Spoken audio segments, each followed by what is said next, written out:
We're on air.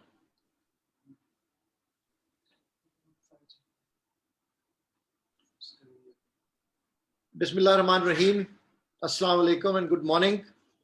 I am General Harun Aslam, retired, and I welcome you on behalf of the Iqbal Institute of Policy Studies for a live webinar titled The Role of Real Estate in Pakistan's Economic Development.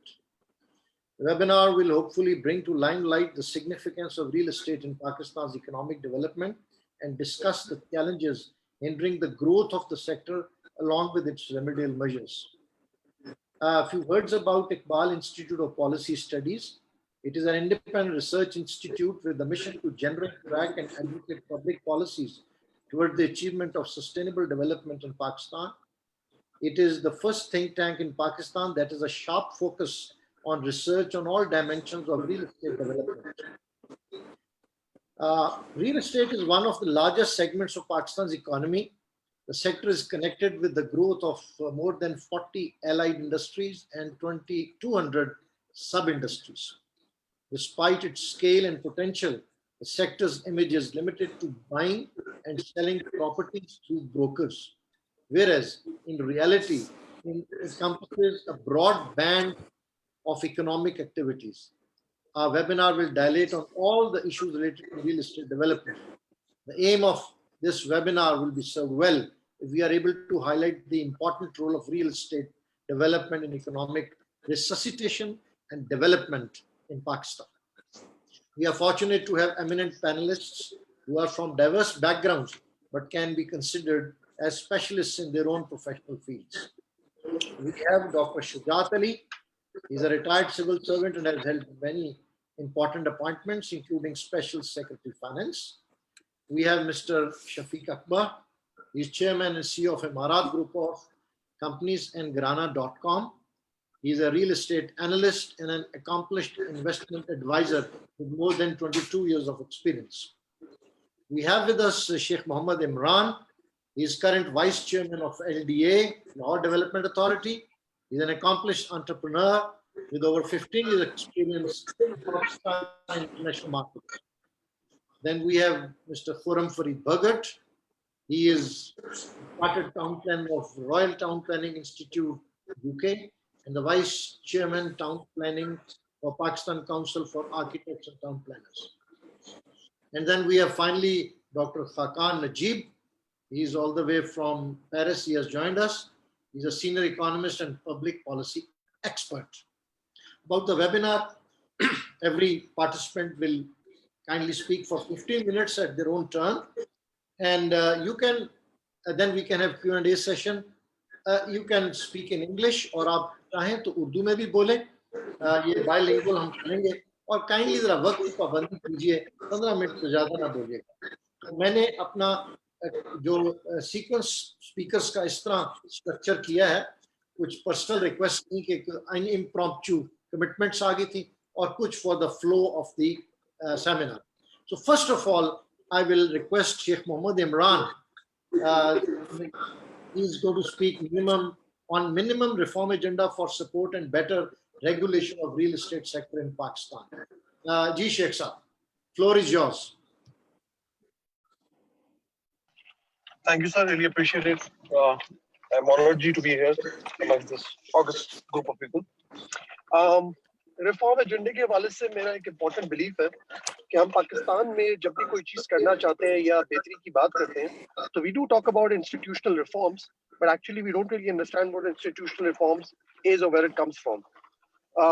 LDA एक इदारा मेरे जिम्मे लगाया गया. मेरी life का this the first experience in the government for doing anything. When I came in, the biggest problem that I was facing was standard discussion of corruption. Biggest being the corruption for not letting the business perform well. Ease of doing business was a threat actually in Pakistan. उसको चलने दिया नहीं आता था. जो time मिला, I spent that time initially for the first 2-3 months just reviewing and studying every single law that relates to LDA. So LDA's functions, as many functions it has, in simple words, the main function is that it is responsible for the regional planning and it's supposed to be a self-sustainable department. It's a fully autonomous body, of course. इन सारी चीजों को मद्देनजर रखते हुए जो add on functions LDA ने add up किए अपने साथ उसमें in its own areas meaning the schemes that LDA approves or LDA owns, उनकी building regulation भी LDA की जिम्मेदारी है. इसके अलावा land use की conversion भी LDA की जिम्मेदारी है. Private housing scheme की approval भी LDA की जिम्मेदारी है. और ये सारे की वो काम है जिसकी बेसिस पे लाहौर का या किसी भी दुनिया के शहर का इकोनॉमिक इंजन चलता है. मास्टर प्लान हमारा एक्सपायर हो रहा था. We are making a new master plan right now. So when we got into the details, we realized that the ideal thing would of course be that first you make the master plan, then make the land use rules accordingly, then make the building regulations accordingly. But जब काम करना शुरू किया तो समझ ही आया कि it is a mad bull running towards us and we have to grab it by the horns and control it as well. So the first step we took a leap of faith in was actually the building regulations. The government had a clear direction that we need to go vertical now. Vertical is the future. Kharum Farid Saab apparently is on the call as well. He was one of the key players who helped us build these building regulations. I am no engineer, I'm no architect, and I am not as competent as the people sitting on this forum. I am an entrepreneur by design, by profession, and my best ability is to gather the resources together. So what I did was we actually made a committee with some LDA people in there. From the private sector, we called in architects, we called in planners, we called in Abad members, we called in environmentalists, traffic police officers. Everyone came there. They sat together and they recommended certain regulations to support the high-rise buildings in Lahore. The most major of them was actually that in Lahore, everyone can actually, even before us, could easily make apartments if they need anywhere in the residential area. But the major challenge was that it has to be minimum area of 4 canal with a maximum height of 80 feet. The challenge was the minimum area of 4 canal is not available anywhere in Lahore easily. If you're able to get it, the price of the land is so expensive that it's not easy for a common man or a normal small size entrepreneur to start his construction work. Further on, the challenge coming is the height was only 80 feet allowed. So the price of the unit was also going really, really high. And the economies of scale for any business is at the end of the day a big impact, and they need to make some money out of it. Keeping those things in mind, the proposal they came out with was that why are we barring it to 4 canals only? Let's start it from 10 marlas as well. So now the new regulations allow you to build apartments on a 10 marla as well, on a 48 feet height. On 1 canal, you can go to 90 feet, and 2 canals, and plus you can go to 160 feet for any residential apartment in any residential area controlled by LD. And if it is somewhere in a private housing scheme, then the sponsor of the scheme has to approve. The major reason for that was that they are responsible for their own sewage network and all the infrastructure. So based on that, we did these regulations, and alhamdulillah, today there are more than 150 buildings under construction in Lahore High-Rise, which was actually used to be one only at a time. That was a major impact that came out of this. Apart from that, we also gave them some added benefits where we actually allowed them to open up to 2 shops in a canal without paying the commercial charges in the ground floor, a maximum of 2 marlas. And the logic behind that was it should be only a convenience shop. It cannot be any other store like Khadi coming in or something. No, it has to be a convenience shop like a grocery store, a butcher store, a vegetable store, something that's in need for the people living in that building. So these were some of the added advantages that actually helped us promote the vertical rise. And if you actually look at the television these days, we're not seeing enough marketing ads of the societies coming in for Lahore. It's more actually building and apartments coming in. So that culture changed a little bit. Then, apart from many other things that were going on over here, we went on to the private housing scheme rules as well. If you want to develop houses and construction, the rules have to be easily adaptable by anyone and everyone. We handled those rules pretty well. Again, we got the suggestions coming in from the housing ministry. They had formed a committee where they had talked to Abad, which is the only DGTO approved organization of builders and developers in Pakistan. Their recommendations came to our board. We thrashed them out. We allowed some things. We canceled a few things. Then it went on to the Cabinet Legislative Business Committee, where there was a heated discussion for almost 9 months to a year. And after that, it finally went to the Cabinet for approval. The benefits of that were, before that, we were standardly approving a society, a private housing society, in let's say approximately 3 to 5 years. The challenge is any person who has bought a land and he has been told to wait for 3 to 5 years, his equity, his capital is stuck for such a long time, they are bound to go illegal. And the target we were given by the PM was that 60 days should be your approval timeline, not more than that for anything. And that's where the ease of doing business and the World Bank ranking and everything was coming in as well. We made these rules. In these rules, we eliminated some useless processes, especially the one being called the PPP. Lahore has its own master plan. We cannot allow anyone to build or construct anything in an area other than a residential zone. When an illegal society comes in, they go in the green zone. That's a different ballgame altogether. But if someone is coming to you and telling you, I'm in the brown zone, and you can check it in a minute that he's in a brown zone, there's no logic of a PPP. The PPP is the preliminary planning permission. And what they're actually telling you is that you can finally plan something in this area. It doesn't allow you to construct, it doesn't allow you to sell. So it gets you nowhere as a business startup. But the logic is that you get this permission and then you can move on to the next level. The problem is that gaining this just one permission was taking on an average of 2 to 3 years, whereas the law stated that it can be done in 6 months. So causing so much delays, and for just telling you that a private sector person can actually plan something in the area was a useless exercise. We took that out of the picture. It's not there anymore. And the second and the worst part was that you can actually get land in the PPP approved for yourself, which is not even owned by you. You just had to tell the government that this is a land I can purchase and I have the enough assets or reserves available to purchase it, which was an even bigger challenge. Because if a PPP was approved, a common man was actually deprived of the right to understand what the letter is about.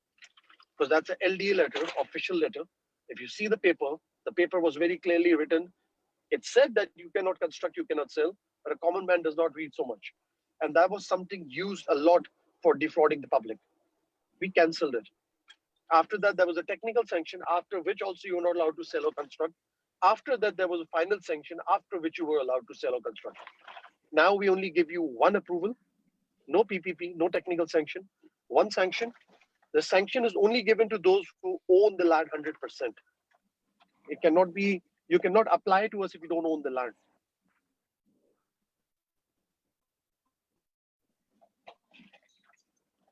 Secondly, when you own the land 100% and then you get involved in this thing,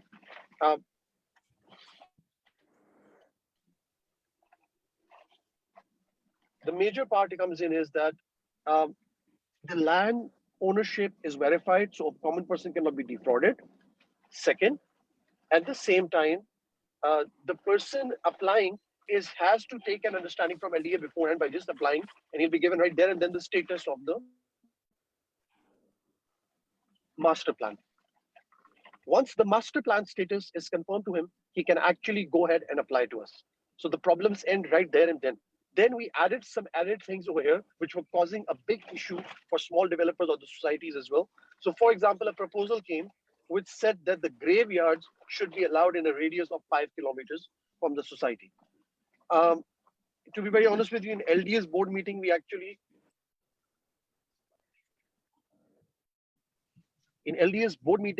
rejected this proposal for some reason, because my board wasn't getting a consensus on this.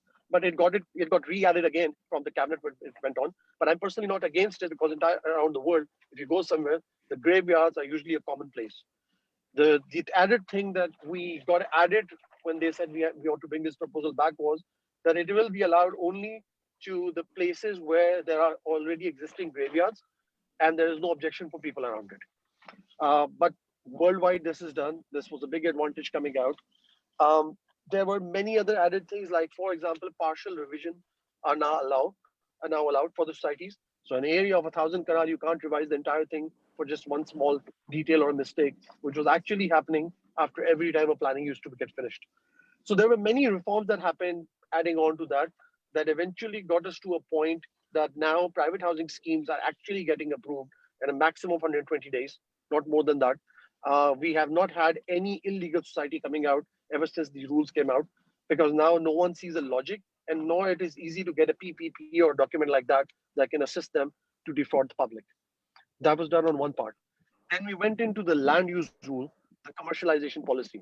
For the first time, the most extensive commercialization policy for LD was made. In the commercialization policy, there were many factors put in. There were grievance redressal committees made. What we did was, again, for all of these things, again, a committee was formed. People came from the private sector, from all walks of life. They sat down and they made these rules that were suggested to us in our authority. We thrashed them out furthermore as far as our understanding would be and send them on. Again, it took a year or so through the Legislative Business Committee to get approved and go to the cabinet. But the point is now the conversions have become easy. If someone initially wanted to open a fitness center or a restaurant, they would not come to LDA because it takes them such a long time and it's such a lengthy process that people were quite frustrated. The approvals of such things were always going to a DPDC that was headed by the Housing Secretary. What we changed was that we gave that power to the DG LDA to approve such commercialization and conversions. The point was they're both the same level officers. LDA is an autonomous body. Housing is just the administrative department, nothing else. So it should be logically within the department to provide speedy justice to the people and increase the construction activity of the city. That commercialization policy and the things working out really help us out. And just to give you a few numbers right now, so far we have approved almost 8,500 residential maps. We have approved more than 150 high-rise buildings. We have approved approximately 13,600 canals since the new policy came out of this residential private housing schemes. The commercialization activity is going really fast right now. We have exceeded our target last year of revenue generation as well of the specific commercialization policy targets. So what we're expecting is that in the coming days, and by the way, just to add that Lahore was never the top one in the construction sector in Pakistan as a city. Right now, Lahore actually is the #1 construction city in Pakistan, as per the discussion, the numbers coming out. We've left Karachi far behind because of their slow process and approvals and everything. So basically, my point is that the reform in policy through better involvement of the public always helps us to get the right perspective and make the policy that's actually friendly for the people. It's economically stable, I believe. Economically growth, it provides opportunity of employments and different things. There's a new thing that the new concept was introduced called the area development projects in Lahore, in which you can, if you have a prime location land on a brown land, which you cannot make any specific project or house for, you can get it commercialized from 24 canals to 200 canal area. There is an economic theory that says there is a concept called multiple nuclei, where you build small business districts around the city to develop and sustain growth and economic sustainability. Los Angeles is a prototype example for same. They do this because they're a large city and they build business district around it. The government is already focusing on the central business district at the Walton Airport. Then they're planning to go into Wadat Colony, make a central business district there. There's a working happening on the Babe Pakistan, the Mayo Garden. Same way, we are providing the opportunity to the private sector to come in and do their part. Can you wind it up, please? Yes, I'm winding it up. So my point of view at the end of the day is that whenever the policy reforms are requested and we have to create a difference for the construction sector, government's job is to facilitate and regulate. We are regulating as well as facilitating at the same time to support the private sector, to grow the economic engine, to create jobs and opportunities, at the same time, create more transparency in the system. Thank you. Thank you very much, Mr. Imran. You focused on your journey through your stay in LDA as the vice chairman, very informative, and you gave out your strategies, how you unfolded these, and how you facilitated the people. And starting from the state when Mad Bull running towards you, you were to get hold of it from the horns. You reached to the level that where you provided the friendly policies to the people and involved them. So the litmus test is Lahore itself, and hopefully Lahore is also started to doing well. Now we had structured the sequence in a manner that we wanted to give the historical perspective of the growth of real estate development in Pakistan. And I had requested Dr. Shujat to prepare for that. So Dr. Shujat, please, floor is yours. Thank you, sir. Thank you for having me on this panel. A very important theme. It's becoming very, very relevant to our economic growth going forward, sir.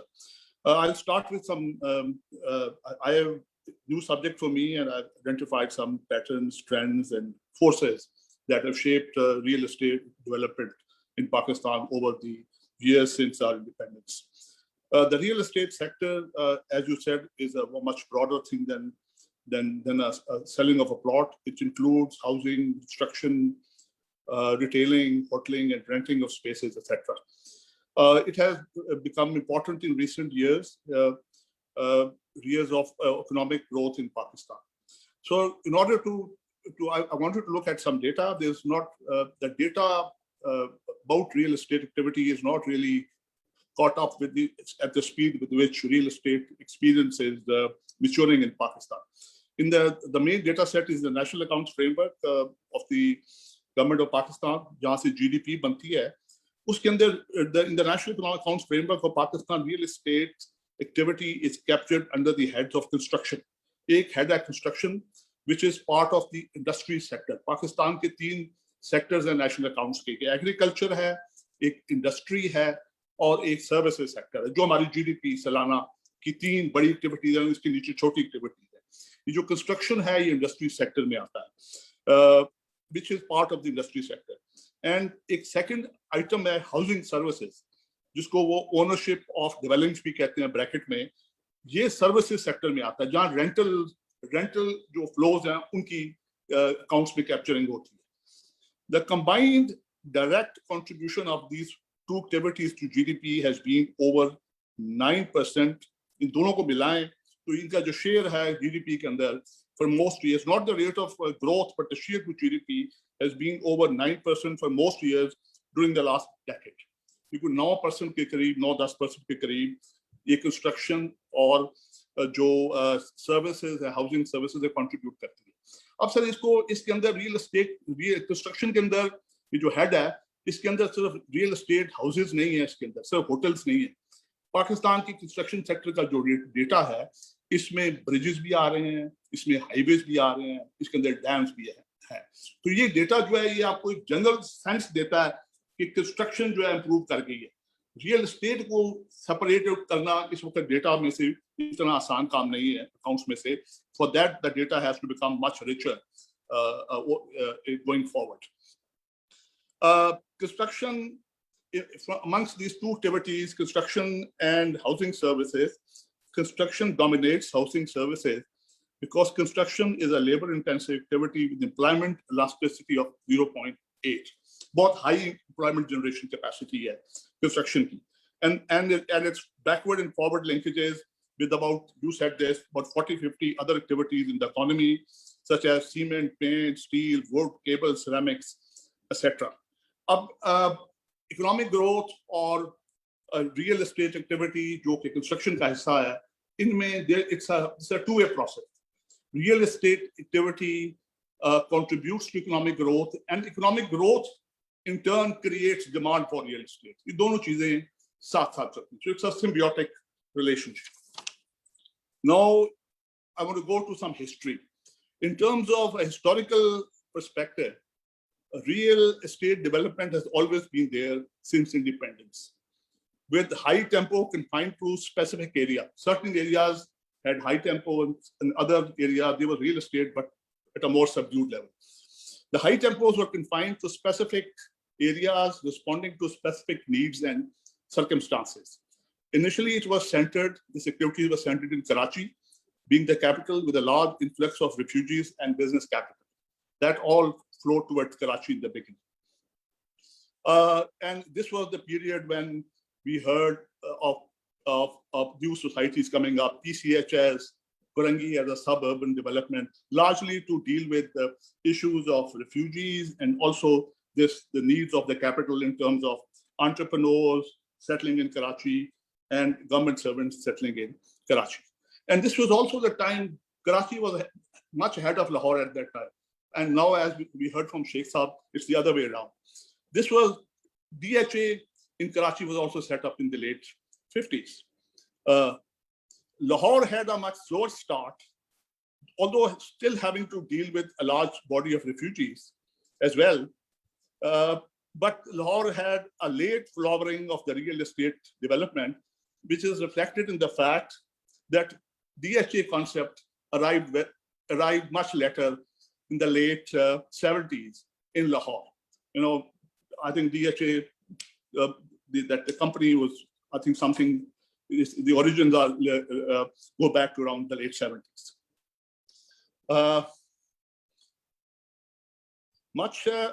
Another way of looking at this difference in the tempo, I stress the tempo. Lahore, Karachi, and other areas were most of other cities were backwaters during these initial decades. Another way of looking at this difference in the tempo across provinces is through looking at different levels and rates of urbanization and the accompanying growth in economic activities. Rural-urban migration is a major factor in rapid growth in urbanization. And this in turn, rural-urban migration in turn is motivated by the lure of jobs that were created that are associated with industrial growth.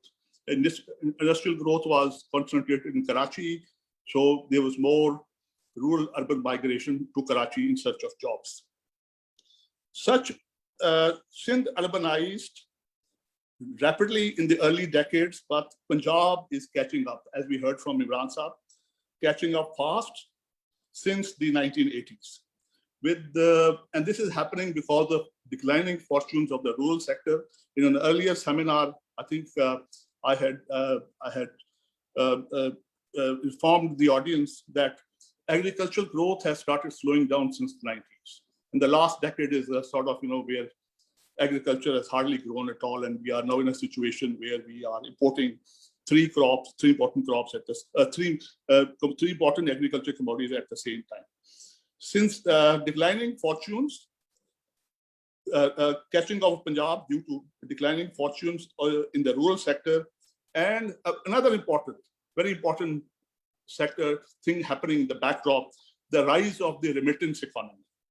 Now, although in the beginning, remittances took a slow start, late 70s, Pakistani labor started going to the Middle East. And then this phenomenon has really surged over the years.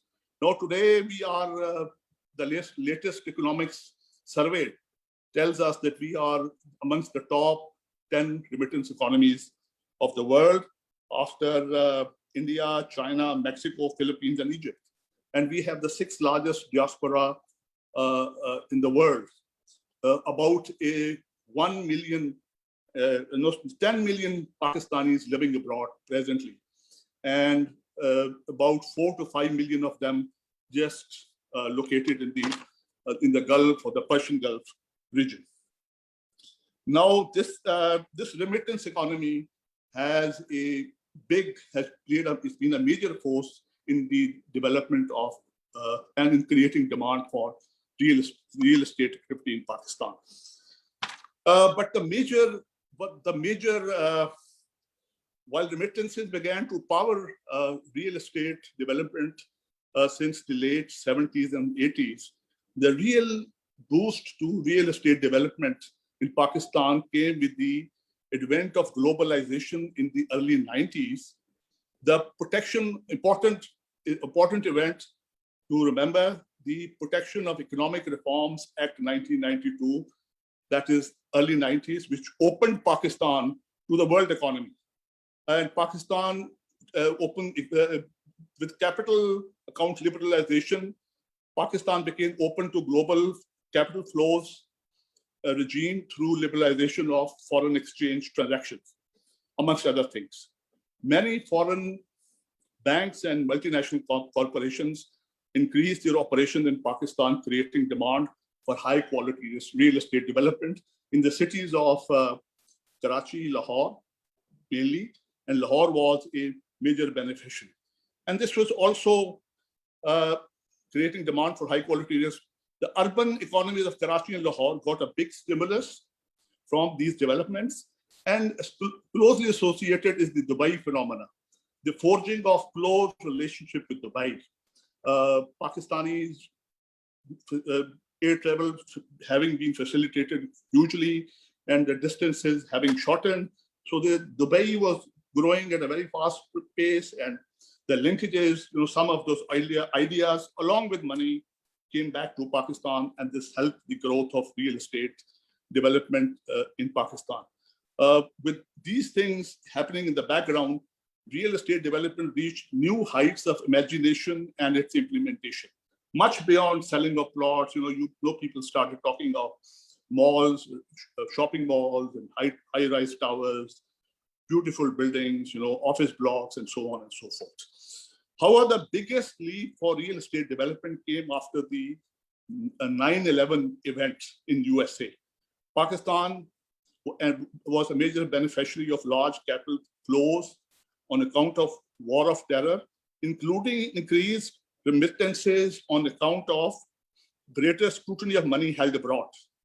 Year 2004, fiscal year 2004 is a watershed year. As Pakistan experienced GDP growth in 2004-5 of 9%, which was a result of policy declaring construction. I think this happened for the first time. Policy declaring construction a priority sector among the 4 priority sectors that was chosen at that time, and introducing measures to boost housing and construction. They were a part of the package, and they were reliefs, various kinds of reliefs and measures, supporting measures to support construction. And this also, along with this, other facilitating factors were availability of improved housing finance and a low inflation and interest rate environment, which was helpful for real estate development in those years. Then after 2004 and 5, there's been no looking back. There was a succession of very good years. Pakistan experienced growth of 9% in the year 2004-5, and then there was it tapered off to 7%, 6%, and then for a brief there was a brief dent to this activity after the global financial crisis of 2007-2008, when the growth rate went into negative numbers. But then it recovered in the following years, and since 2014, 13, 14, 15, the real estate, the construction sector is growing, showing 2-digit numbers. Early years, with barring a few isolated years, generally the construction activity was in single-digit, growth was in single-digit numbers. But since 2014, the construction growth rates are in two-digit territory, and showing a consistent trend over the years.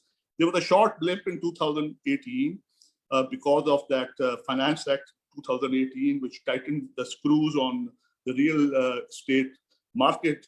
But then once again, with the amnesty package and the construction package, once again, the environment is very conducive for real estate development in Pakistan. Now, what has happened? My last point that I wanted to make is that, as you said, real estate development is generally considered to be about plots, development of plots, and selling those plots, some speculative activity. But in these years, last 8 to 10 years, so now we are seeing the emergence of a self-sustaining, a dynamic real estate market. ये जो real estate market का concept है, जिसमें consumers हैं, जिसमें suppliers हैं, जिसमें speculators भी हैं, जिसमें investors भी हैं, अब ये सारे इकट्ठे हो गए हैं, and it is a sector which has its own self-sustaining momentum.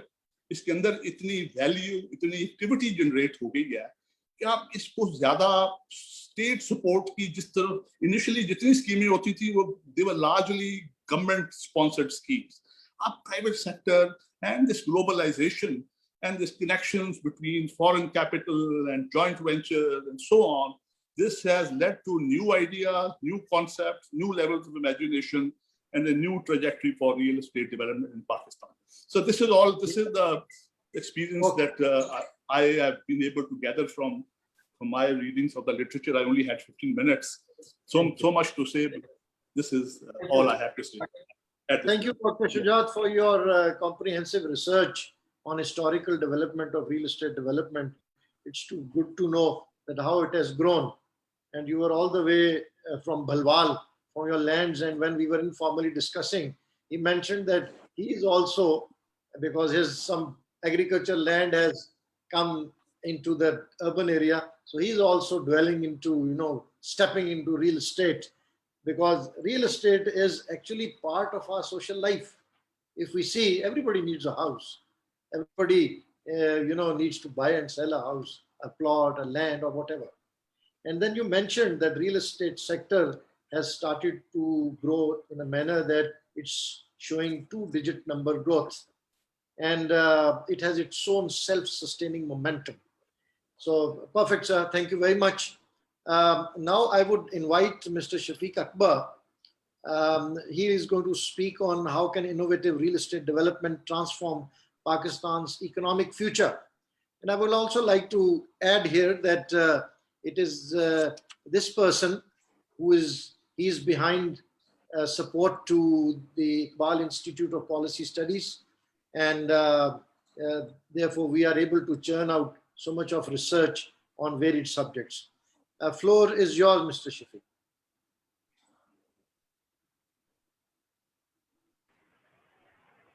Thank you, Jalsa, and all the panelists. Thanks for having me today. मैं सर बात करूँगा, जैसे आपने कहा कि रियल एस्टेट के ओवरऑल पोटेंशियल क्या है, रियल एस्टेट का इकोनॉमी के अंदर, उसके चैलेंजेस क्या हैं, एंड देन सॉल्यूशंस जो इसके अंदर अवेलेबल हैं वो क्या हैं. Real estate by definition is immovable property, and as you said कि लाइफस्टाइल के बारे में है. यहाँ पे पाकिस्तान में जो परसेप्शन है रियल एस्टेट का जी कि ये प्लॉट की डीलिंग है, या रियल एस्टेट डीलिंग जिसको बोलते हैं, it's not that. Real estate is the largest segment of global economy and Pakistan की इकोनॉमी. और पाकिस्तान में इसका पोटेंशियल इसलिए भी बहुत बड़ा है कि पर कैपिटा हाउसिंग डिमांड इस दुनिया में तकरीबन सबसे ज़्यादा Pakistan. In itself it becomes a great potential. मगर if I put that in numbers, तो पाकिस्तान में हमें 2030 तक 2 करोड़ घर चाहिए, यूनिट चाहिए. 10 से 12 करोड़ की पॉपुलेशन में इन यूनिट्स में रहना है. अब या तो हम ये प्लान तरीके से बनाएंगे और या अनप्लान तरीके से ये बनाएंगे. अगर हम इसको प्लान तरीके से बनाते हैं तो compare to unplanned 6 to 7 times उसकी वैल्यू प्लान रियल एस्टेट की ज़्यादा होती है. जॉब जो इसके अंदर क्रिएट होती हैं रियल एस्टेट और इसके अलाइड सेक्टर के अंदर, वो तकरीबन 15 से 20 मिलियन जॉब क्रिएट होती हैं. इंडस्ट्रियल ग्रोथ होती है, लोकल प्रोडक्शन हम कंस्ट्रक्शन मटीरियल की बढ़ा सकते हैं सेक्टर के थ्रू, और बहुत तेज़ी से it can become the main driver of Pakistan economy real estate इस वक्त. तो जैसे अभी डॉक्टर साहब ने भी इसके बारे में बात की कि डेटा बहुत कम अवेलेबल है, और जो इस वक्त अगर हम अपने जीडीपी की बात करते हैं, जो कि इकोनॉमी को अगर इकोनॉमी को हम देखते हैं जीडीपी के लेवल से, तो उसमें हम लोग कंस्ट्रक्शन के हेडिंग के नीचे 2-3% की हम कहते हैं जी कि वो कंट्रीब्यूशन है रियल एस्टेट की या हाउसिंग की है, और दोनों मिला के डॉक्टर साहब ने बताया कि 9%. ऐसा है नहीं है. एक तो हमारा वही है कि कितना डॉक्यूमेंटेड है, कितना डॉक्यूमेंटेड नहीं है. अच्छा, एक डेवलपिंग कंट्री में अगर उसकी हर चीज़ डॉक्यूमेंट हो, डेटा अवेलेबल हो, तो तकरीबन 10% तक जो सिर्फ कंस्ट्रक्शन की कंट्रीब्यूशन जीडीपी की तरफ से है. Now real estate by definition immovable property, it has got a lot to do with the agricultural land planning as well.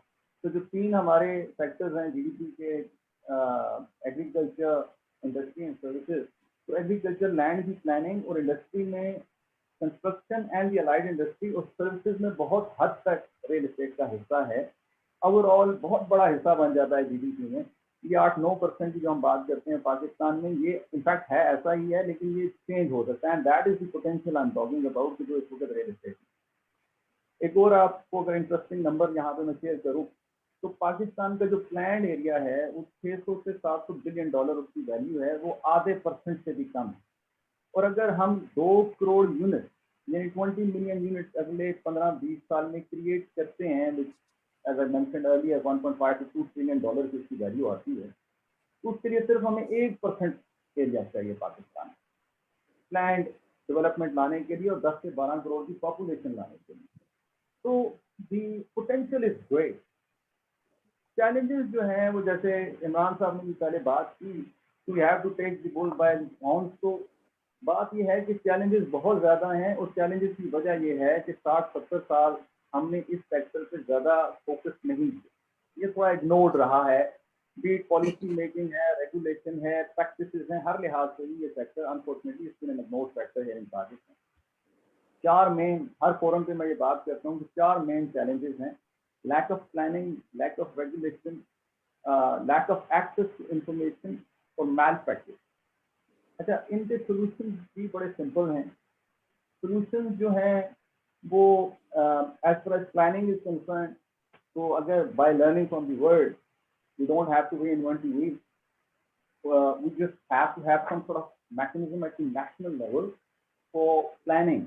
उसमें एग्रीकल्चर लैंड प्लानिंग भी है और उसके अंदर अर्बन प्लानिंग भी है यूनिट्स के लिए, हाउसिंग यूनिट्स और बाकी जितनी भी रियल एस्टेट होती है चलिए। तो अब रियल एस्टेट के अंदर we have architecture, we have real estate development, infrastructure development, hospitality, hotel जितने भी हैं वो भी इंस्टीट्यूशनल रियल एस्टेट है।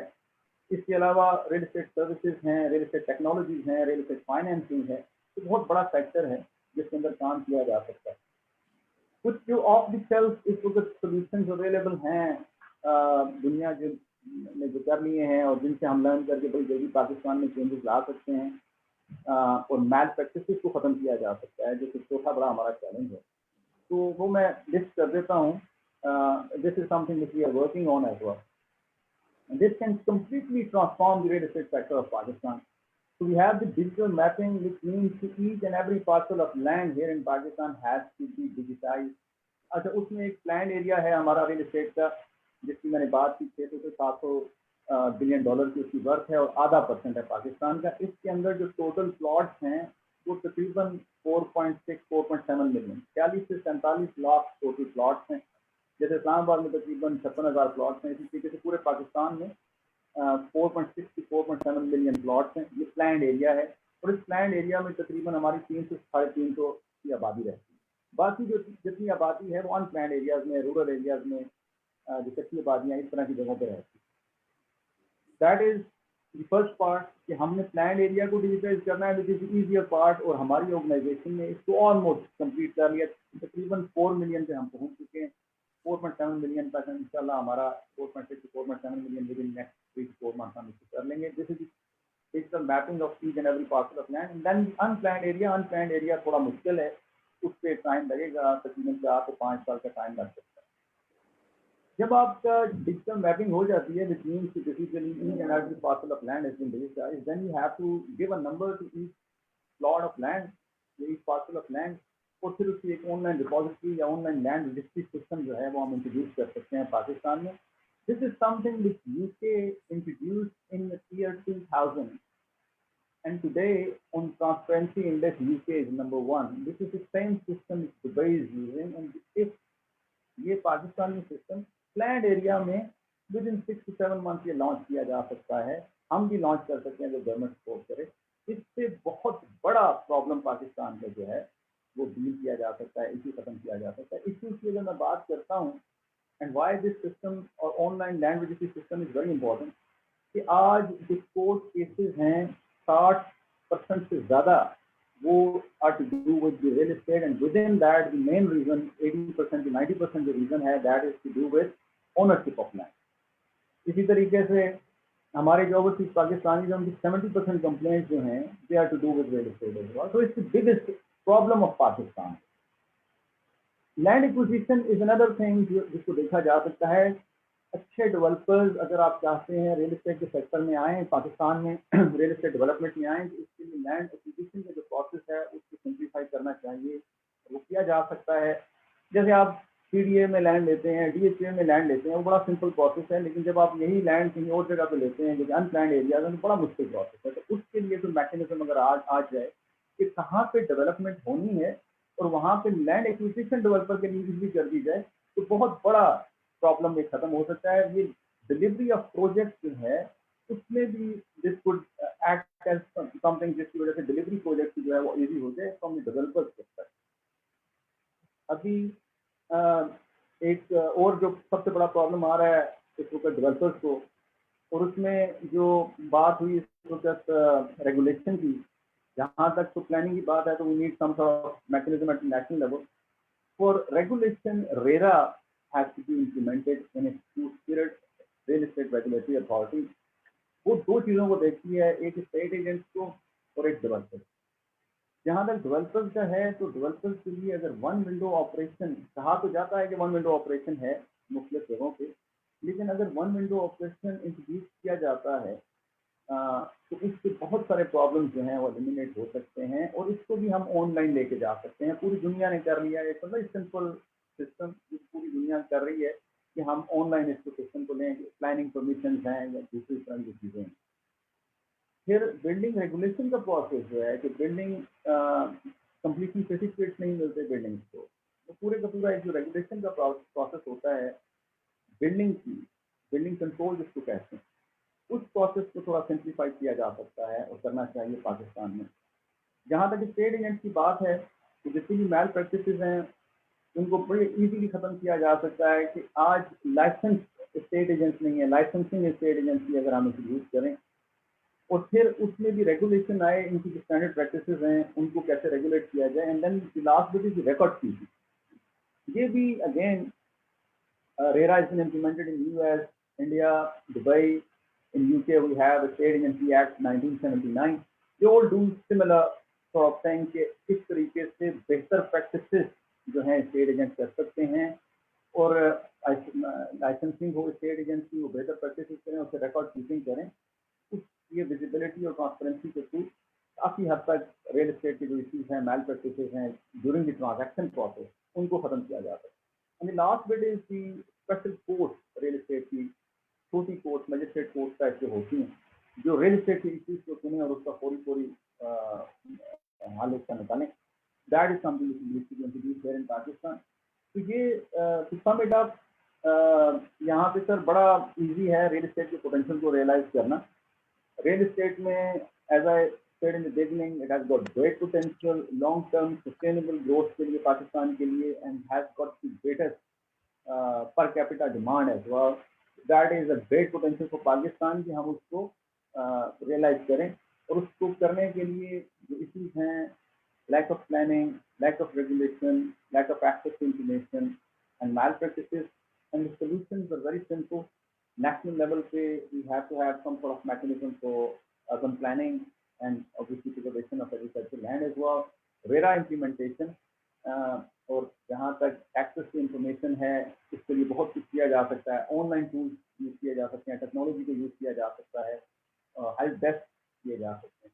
एक छोटी सी चीज़ मैं लास्ट में ऐड करना चाहूँगा, and this is to do with ये जो हमारी डेली की प्रैक्टिस है, और एक ऐसा सोल्यूशन जो बहुत जल्दी किया जा सकता है और जिसकी वजह से हज़ारों लोगों को हम लोग रिलीफ दे सकते हैं। अरबों रुपए की जो लोगों की जमा पूंजी डूब रही है रियल एस्टेट के अंदर, जिसको हम कैपिटल ट्रैप, डेट कैपिटल कहते हैं, इसको बचाया जा सकता है।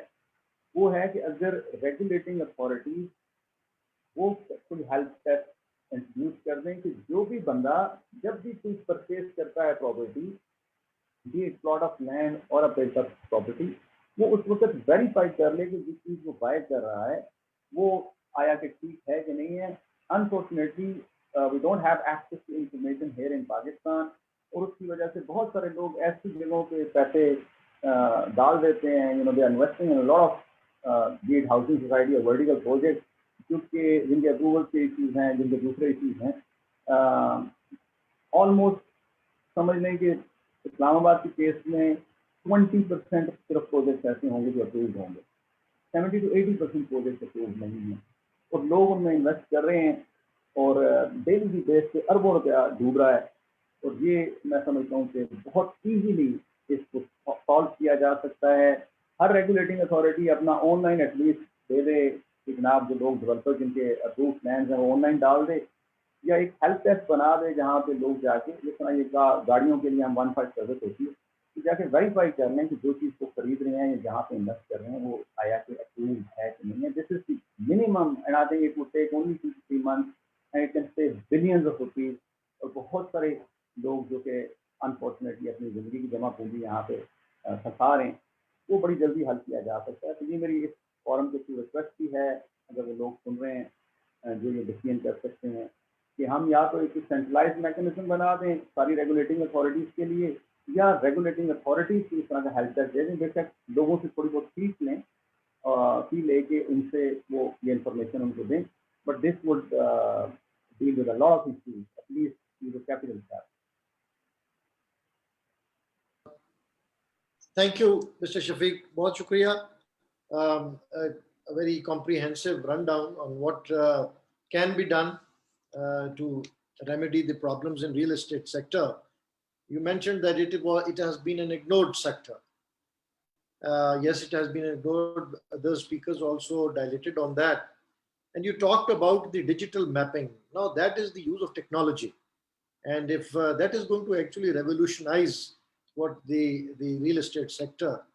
And you also talked about the land registry system.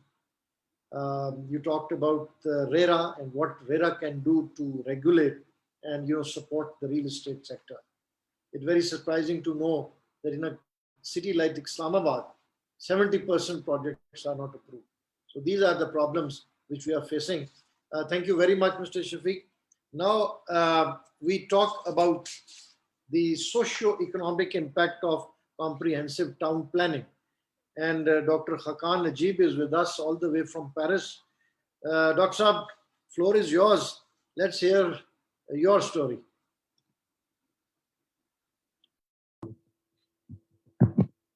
Thank you, Jan sir, for inviting me. And I was very delighted to listen to all the other participants. क्योंकि बहुत forward-looking बातें सबने की.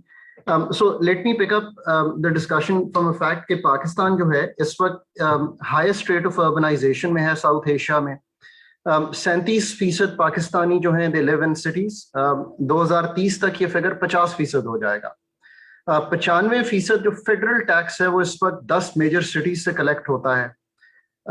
2008 से लेके 2018 तक जो अर्बन इकोनॉमी है उसकी ग्रोथ जो है वो 4.5% पे रही है, जबकि रूरल इकोनॉमी जैसे पहले भी कहा गया वो सिर्फ 2.5% ग्रो की है. सो आप देख सकते हैं कि पाकिस्तान का जो सरमाया है वो कहां से आ रहा है. ये समझा जाता है कि माइग्रेशन जो है रूरल से अर्बन में जो हो रही है that is growing the cities. Actually data ये कहता है कि 20% ग्रोथ सिटीज में रूरल अर्बन माइग्रेशन से आ रही है और 70% नेचुरल ग्रोथ आ रही है. सो आप इसको रोक नहीं सकते.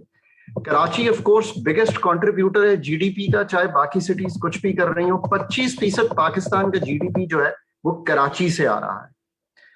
सो ये तो हमने अच्छी बातें कर ली. अब मसला ये है कि लोकल गवर्नमेंट एग्जिस्ट नहीं करती पाकिस्तान में. लोकल गवर्नमेंट ड्राइवर है सिटीज की. जो मेयर हैं पेरिस की वो एक चीज क्रिएट कर रही हैं. आजकल मेरी उनसे मुलाकात भी हुई. उसको कहते हैं 15 मिनट पेरिस.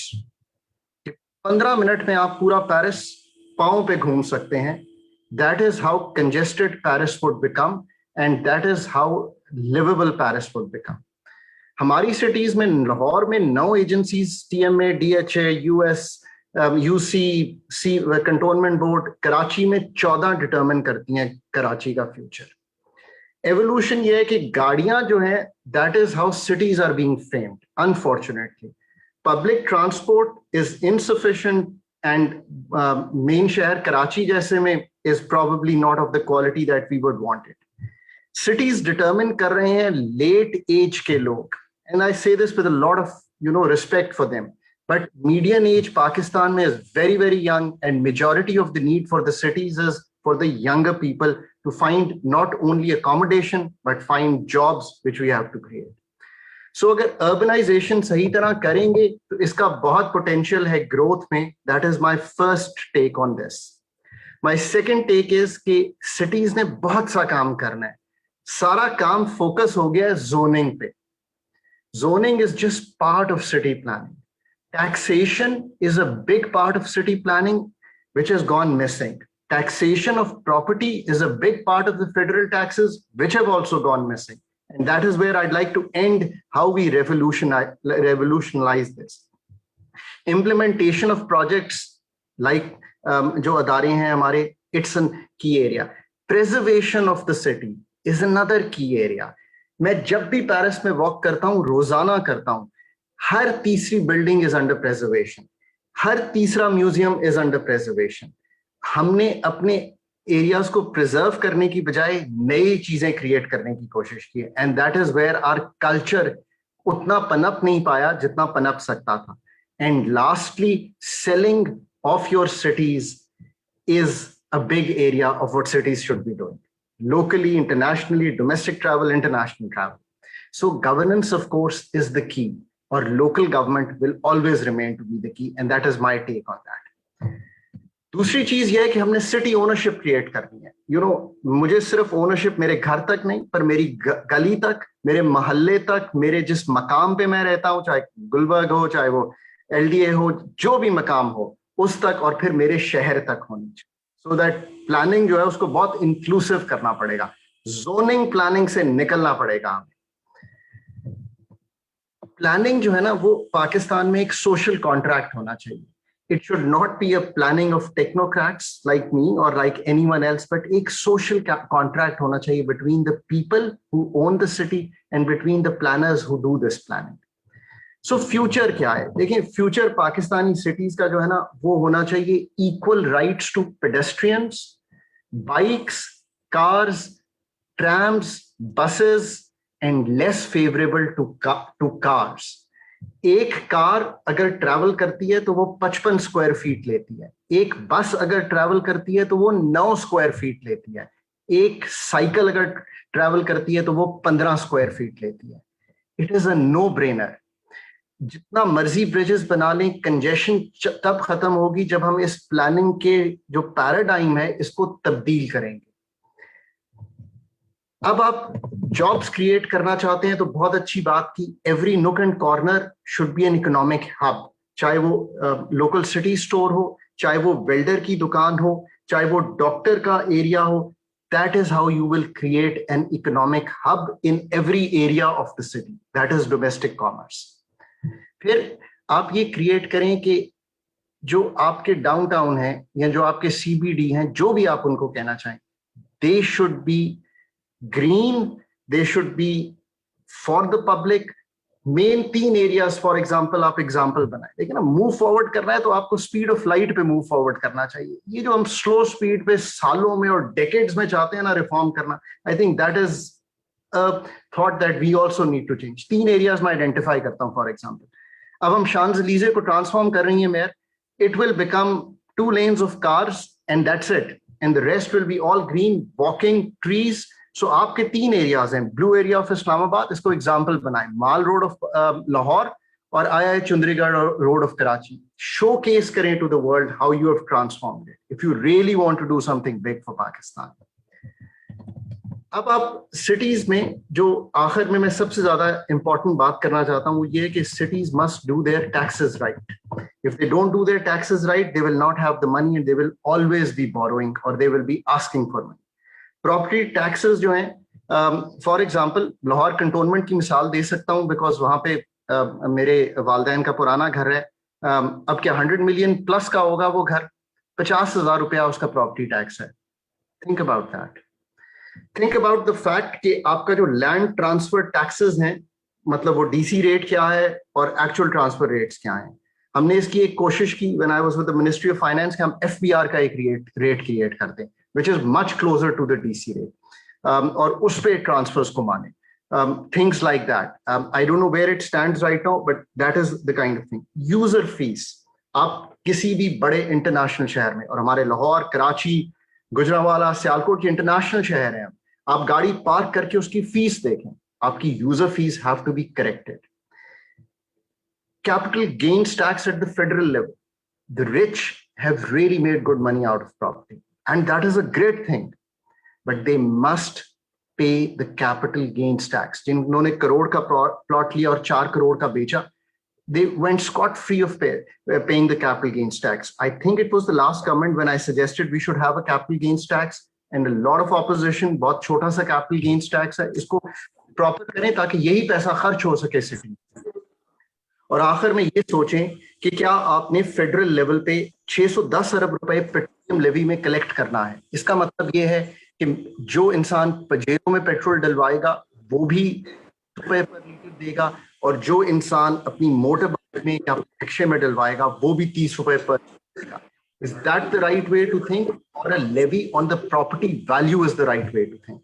So आपको distributive justice को हर policy में सोचना है. You know, we have to consistently think about and getting people into the area where they feel that they own these cities, and that is something, you know, ये जो distributive justice है, you have to think about that. ये पैसे लेके खर्च करें, policing पे खर्च करें, स्कूलिंग पे खर्च करें, एम्बुलेटरी सर्विसेज पे खर्च करें, ट्रांजिट पे खर्च करें, पार्क्स पे खर्च करें, सैनिटेशन पे खर्च करें, सॉलिड वेस्ट पे खर्च करें, और सिटीज को लिवेबल बनाएं। But make that money from these cities. Charge people for the services that you give, but charge people equitably. देखिए, अच्छी बात यह है कि ये डिबेट जो है ये पाकिस्तान में शुरू हो गई। We have presented some ideas which may seem to be a bit more structural and a bit more fundamental, yet out there.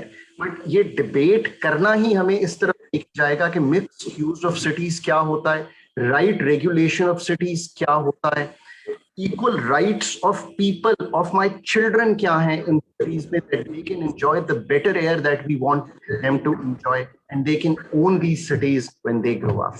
Thank you, Jalal Sahab. Thank you, Dr. Hakan.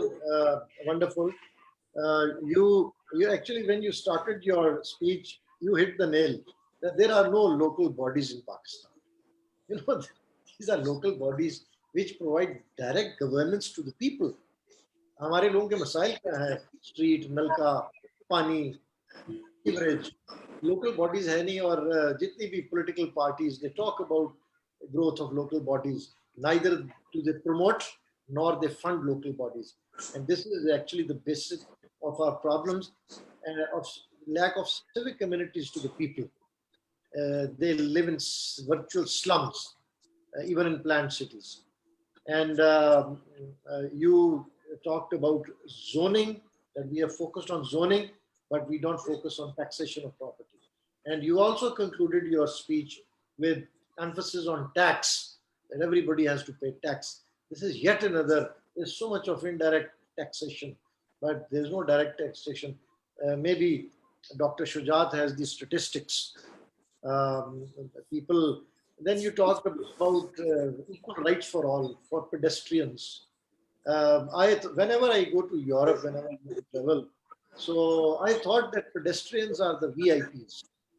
You step on the road, on the footpath, and the traffic would stop for you. Even if it is not a zebra crossing. So look, so we have to give. And there was a small छोटा सा एक आजकल social media पे एक चीज चल रही थी, मैं पढ़ रहा था कि अगर कोई मोटरसाइकिल वाला या साइकिल वाला पेडेस्ट्रियन गलती करता है आजकल की गर्मी में, तो उसको माफ कर दे, क्योंकि आप तो एयर कंडीशन गाड़ी में बैठे हैं, आपका दिमाग बेहतर काम करता है, लेकिन उस बेचारे का गर्मी में जा रहा नहीं करता. So a wonderful talk, Dr. Hakan Najib.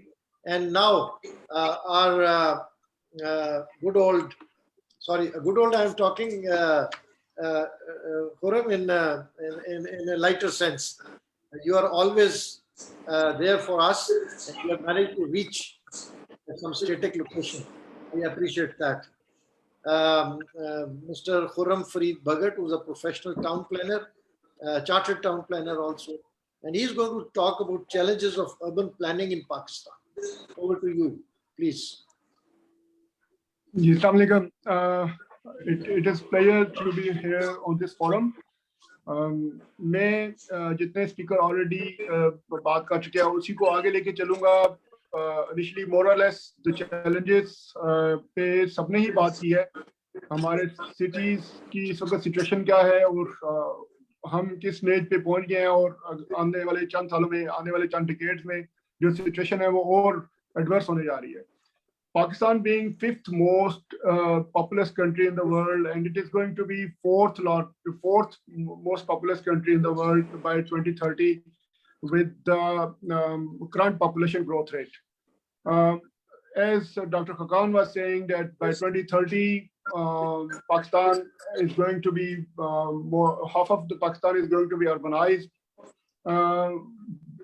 Keeping all those facts in consideration, जो हमारा cities का challenge है in terms of जो development है और उसका जो impact है जिस speed से urbanization हो रही है, we are still facing a lot of challenges. 1 in 8 urban dweller is living below poverty line. और जो impact है urbanization का compared to India, पाकिस्तान में 38% अर्बनाइज्ड पॉपुलेशन है, लेकिन उसका जो इम्पैक्ट है वो 55% है कंपेयर टू इंडिया. इंडिया को हम देखें तो उसकी 30% अर्बनाइज्ड पॉपुलेशन है और उसका इम्पैक्ट 58% है टुवर्ड्स जीडीपी. तो हमारा एक फिनोमेना के cities are known as engines of growth, लेकिन without proper urban planning to accommodate rapid growth, जो हमारे सिटी हैं वो there are chances they become slums rather engines of growth. तो जो challenges हैं, challenges से पहले अभी जो पाकिस्तान में जैसे शफीक भाई ने काफी फैक्ट्स शेयर किए, तो पाकिस्तान में अभी भी जो प्लैंड एरिया है वो लेस देन 1% है और जो 80% अर्बन पॉपुलेशन है वो 20 मेजर सिटीज में इस वक्त रह रही है. और जिसकी वजह से जो हमारा जो इम्पैक्ट है जो सिटीज का इनटेक का, नेचुरल ग्रोथ का, जैसे खान साहब ने कहा, और जो रूरल अर्बन माइग्रेशन हो रही है वो बहुत ज्यादा है. जिसकी वजह से जो challenges हैं, I have taken 6 of them. जो very first है वो affordable housing. Obviously जो हमारी रियल एस्टेट सेक्टर में जो सबसे पहला जो जब भी हम बात करते हैं तो उसमें हाउसिंग जो है वो टॉप पे आता है. तो हाउसिंग एक फॉर्मल सेक्टर के थ्रू नहीं आएगी तो ऑब्वियसली वो उसका इम्पैक्ट वो नहीं होगा जैसे मैंने शेयर किए. There will be in terms of management, housing तो चले वो क्रिएट हो जाएगी लेकिन मैनेजमेंट के इश्यूज है ना वो अगेन वहाँ पे रहेंगे, क्राइम रहेगा, एनवायरनमेंट के इश्यूज रहेंगे. तो और उसकी वजह क्या है कि हमारा अभी पाकिस्तान में जो पॉपुलेशन है वो every year around 4.5 million increase हो रही है और इसका जो मेजर इन्फ्लक्स है वो लाहौर, कराची और जो बड़े शहर हैं वो उस पर 60 to 70% प्रेशर है. जो स्टेट बैंक है वो कहती है कि वो पाकिस्तान में 4.4 मिलियन हाउसिंग की शॉर्टेज है और कुछ बैंक्स जो है वो 10 मिलियन की बात करते हैं. तो मैं तो कह रहा हूँ कि लाहौर, कराची जैसे जो शहर है इनको तो हर साल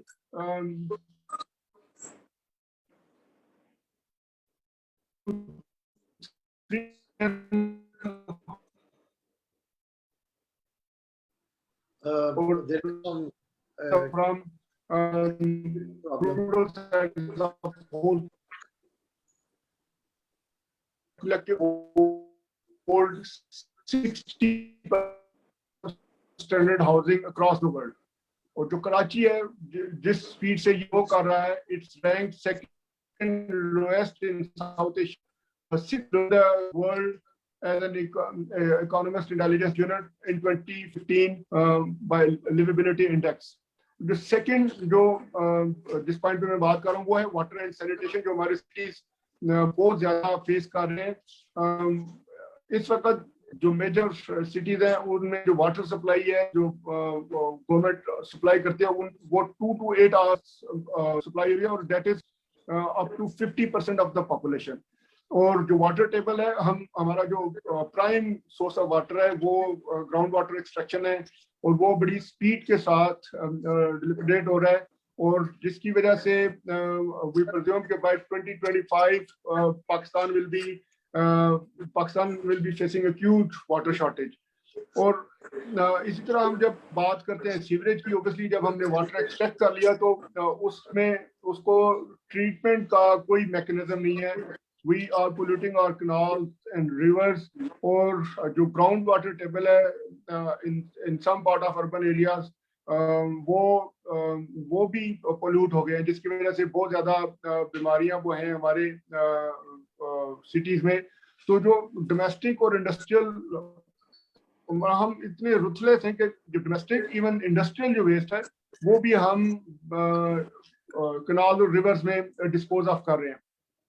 तो इन चीजों को एड्रेस करने के लिए लंदन में, न्यूयॉर्क में या जितने भी डेवलप्ड कंट्रीज हैं, they are recycling their water और they have banned extracting ground water. तो उसके लिए हमें वाटर रिजर्वायर बनाने पड़ेंगे जिनको रिचार्ज के लिए rain water harvesting and through treatment of जो वेस्ट वाटर है उसके थ्रू हम उनको सप्लाई करेंगे. Then after recycling that water is going to be supplied to urban inhabitants. तो जो थर्ड है, जैसे डॉक्टर साहब कह रहे थे कि पाकिस्तान में मोबिलिटी का सबसे बड़ा इशू है. ओबियसली लिवेबिलिटी बिल्कुल नहीं है. फुटपाथ हैं, फुटपाथ ना होने के बराबर हैं, और अगर हैं भी हैं तो उनके ऊपर इंक्रोचमेंट हो गई है. और अभी भी हम जो सिटी की डेवलपमेंट का जो हमारा फोकस है वो कार लेड सिटीज है. There are no bus lane, there are no infrastructure for bike. तो Karachi being the mega city in the world, जैसे सर ने कहा कि 25% कंट्रीब्यूशन है टुवर्ड्स जीडीपी. तो वहाँ पे जो मास ट्रांजिट है इट इज बाकी पंजाब में या बाकी शहरों में, पेशावर में तो है, लेकिन कराची स्टिल लैकिंग मास ट्रांजिट. और जिस स्पीड से हमारी पॉपुलेशन इंक्रीज कर रही है तो that will be a catastrophic situation. एक सर्वे के मुताबिक 2015 में जो इवन वर्किंग वुमेन है कराची में 85% of the women have been harassed to and from the work mobility जो उनकी थी. So we need to transform our cities in terms of public transport, mobility and connectivity, not only within the city but also intercity connectivity. वो जो है उसको improve करने की ज़रूरत है. जो fourth point है मेरा वो है health and education. Health and education अगर आप देखें तो हम real estate में education हम housing की तो बात करते हैं, लेकिन एट द सेम टाइम अगर हम देखें फैक्चुअल पोजीशन तो 2000 ऑनवर्ड जो हमारी अर्बन पॉपुलेशन जिस स्पीड से बढ़ी है उसी स्पीड से जो हमारा जो डिक्लाइन है पब्लिक स्कूल्स का वो बहुत ज्यादा हुआ है. जो एनरोलमेंट प्राइवेट स्कूल्स में उसकी बहुत ज्यादा है कंपेयर टू जो पब्लिक स्कूल है उनकी जो एनरोलमेंट होनी चाहिए थी वो भी नहीं हुई. और same is the case with the health facilities, वो भी हमारी नॉन एग्जिस्टेंट है. जो पेंडेमिक में हमने देखा जो हमारे पास फैसिलिटीज होनी चाहिए थी वो नहीं है. और एक ओवरऑल अवेयरनेस जो है हमारे जो सोसाइटी है, जैसे खान साहब ने कहा कि जो ओनरशिप है वो उसका फुकदान है हमारी अवाम में, चाहे वो सिटी हो या जो आपकी सोशल रिस्पॉन्सिबिलिटीज है उसके हवाले से हो. तो हम चीज़ों को पहले से परसीव कर लेते हैं कि इसका नेगेटिव इम्पैक्ट होगा, रादर के गवर्नमेंट जो कि बिलियंस ऑफ रुपीज एक प्रोजेक्ट के लिए इन्वेस्ट करती है या इवन कोई इन्वेस्टर विद गुड इंटेंशन कोई प्रोजेक्ट लेके जाता है तो भी हमारा जो कॉन्फिडेंस है कंज्यूमर का वो इतना शटर हो चुका है due to litigation and so many other real estate related matters के लोग जो हैं वो सबसे पहले उसमें उनका जो कॉन्फिडेंस है वही नहीं बिल्ड होता. Same happened with the pandemic. उसमें जो अभी वैक्सीनेशन हो रही है, पीपल आर रियली कंसर्न कि ये लगवानी भी चाहिए नहीं चाहिए. तो we need to be more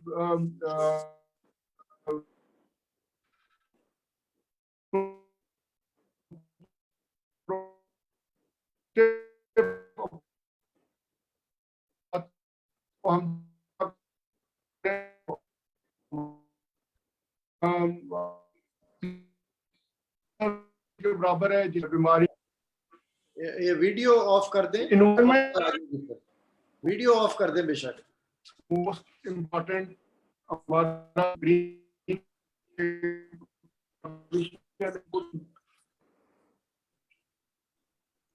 We have, I think, again, connectivity problem. हमने Huh? Chaleगी. Okay, I think we have a connectivity problem. So we will, yeah, Khurram, we can see you now. आप अगर अपना video of कर दें तो आवाज आ जाएगी फिर. आप वीडियो ऑफ कर दें तो फिर आपकी आवाज आ जाएगी. जी मैं ये ऑफ कर जी, और फिर बोलते जाइए. ओके जी. Yeah, we can listen to you. We listen to you. Environment जो है वो उसकी भी बड़ी सीवियर कंडीशन है. हमारे जो कार्बन फुटप्रिंट वो that is quite high.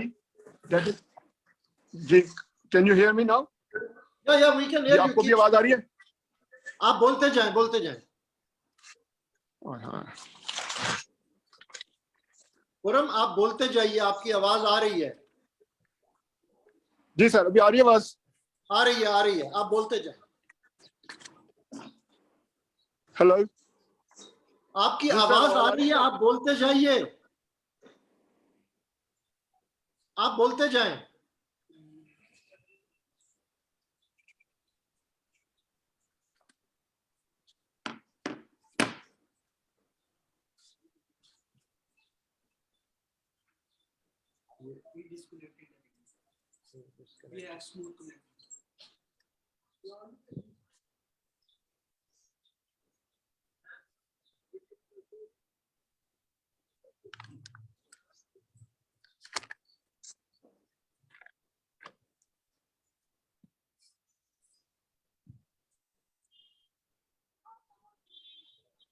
Ji sir, अभी आपको आवाज आ रही मेरी? चले आप वाइंड अप करें, अभी आवाज आ रही है. ओके. टू कंक्लूड, जो हमारे रियल स्टेट और अर्बन प्लानिंग से रिलेटेड इश्यूज हैं उसमें वी हैव टू, जो पाकिस्तान में अर्बन प्लानिंग का जो इशू है उसको रिजॉल्व करने के लिए we need to have a separate ministry जो जिस स्पीड से हमारे सिटीज ग्रो कर रहे हैं. Urban planning still comes under so many other ministries. और जैसे पंजाब में और कैपिटल में अर्बन डेवलपमेंट डिफरेंट इश्यूज के लिए अथॉरिटीज हैं. We need to have urban planning authority. और बाकी RERA has already been established, उसमें एक्ट भी है, उसकी अथॉरिटी भी है. तो देयर इज नीड कि हम जो अर्बन प्लानिंग एक्ट है वो इकबाल इंस्टीट्यूट ने ऑलरेडी उसके ऊपर काफ़ी ज़्यादा वर्क किया हुआ है और हम उसकी जो अप्रूवल है उसको लेके चलें आगे. और urban policy has been developed. Master planning जैसे इमरान साहब कह रहे थे कि सिटीज के वो बन गए, लाहौर का शुरू हो चुका है. तो we need to have master plans for all major urban centres.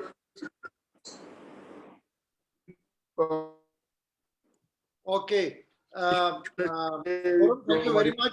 Land है उसको हमने कैसे बेस्ट यूटिलाइज करना है और लैंड सूटेबिलिटी एनालिसिस के थ्रू हम उस सात चीजों को लेके चले.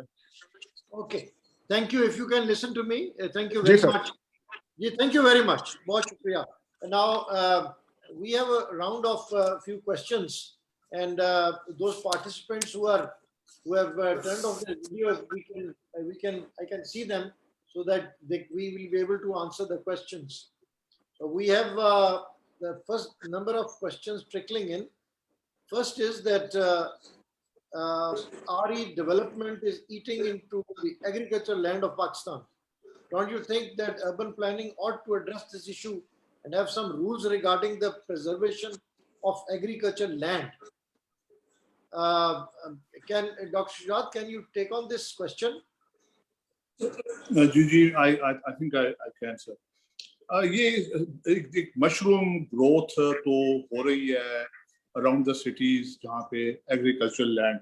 But sir, you have to look at this situation in the context of this pressure on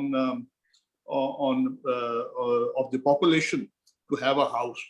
So ये इसका solution तो वही है कि वो जो आपने जो vertical जाने का जो है that the floor of land की बजाय आप वो फ्लोर स्पेस की बात करें, not talk of land but floor space.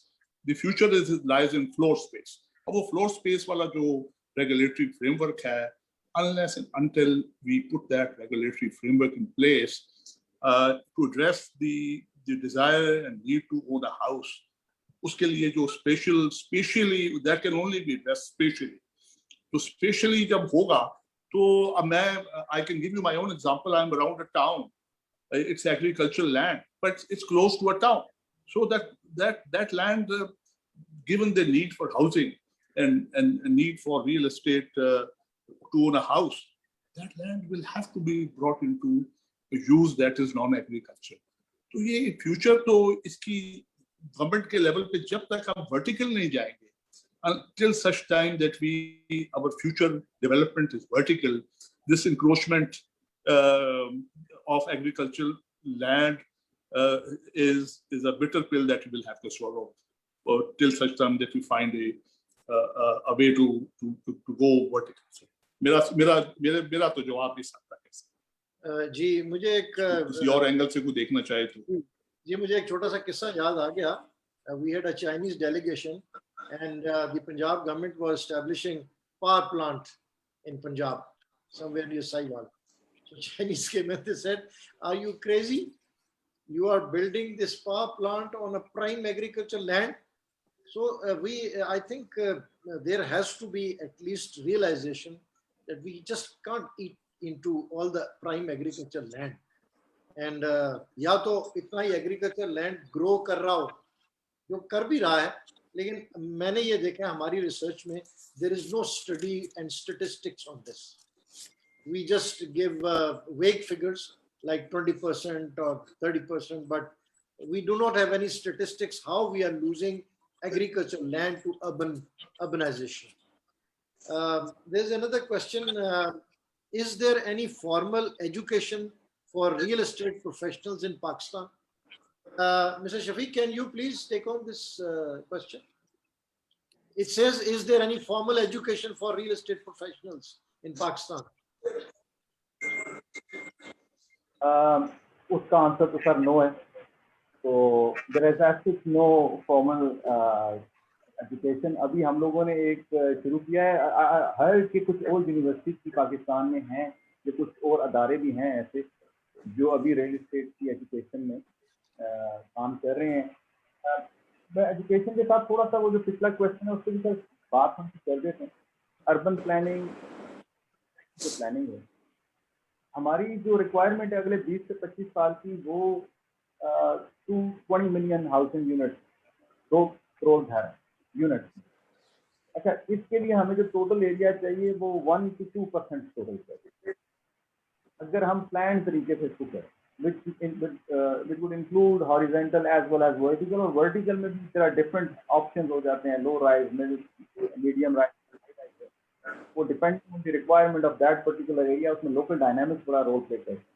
तो वो अगर एक अच्छी प्लानिंग हो, कंसिडरिंग कि कहाँ पे इकोनॉमिक एक्टिविटी है, कहाँ पे इंडस्ट्रियल ग्रोथ है, एक्सेट्रा, उसके लिहाज से अगर एक प्लानिंग हो, और उस प्लानिंग के साथ प्रॉपर अर्बन प्लानिंग के साथ अगर हम ये देखते हुए कि कौन सी एग्रीकल्चर फर्टाइल लैंड और उसको सेफ करना है, अगर हम पूरे पाकिस्तान की प्लानिंग करें अगले 20-25 साल, नेशनल लेवल की जो बात होती है, नेशनल अर्बन पॉलिसी हो, उसमें नेशनल लेवल का इम्पैक्ट, तो ये बड़े अच्छे तरीके से ये सारे के सारे फैक्टर्स को we can account for in सारे फैक्टर्स।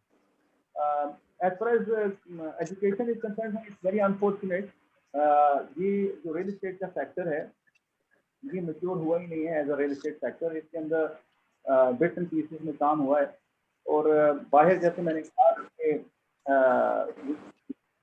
कि गाइस मैरियट के साथ हम कुछ होटल बना रहे हैं, तो I met this head of Marriott here in Pakistan. His name is Foster, and he told me he did a PhD in 1995 from University of Glasgow in real estate finance. तो अभी मेरी सुबह भी किसी से बात हो रही थी कि उनके घर में 2 लोग जो हैं वो रियल एस्टेट की क्वालिफिकेशन ले रहे हैं बाहर से। पाकिस्तान में अनफॉर्चुनेटली इसके अंदर कोई फॉर्मल डिग्री नहीं है, कोई फॉर्मल क्वालिफिकेशन नहीं है। We took an initiative thanks to NUST, उन्होंने काफ़ी इसमें सपोर्ट किया, और नस्ट के साथ मिलकर हम एक बेसिक लेवल का 4 वीक तक रियल एस्टेट साइंस के ऊपर एक थोड़ा सा डिप्लोमा कर रहे हैं, but that is just conceptual clarity of what real estate is.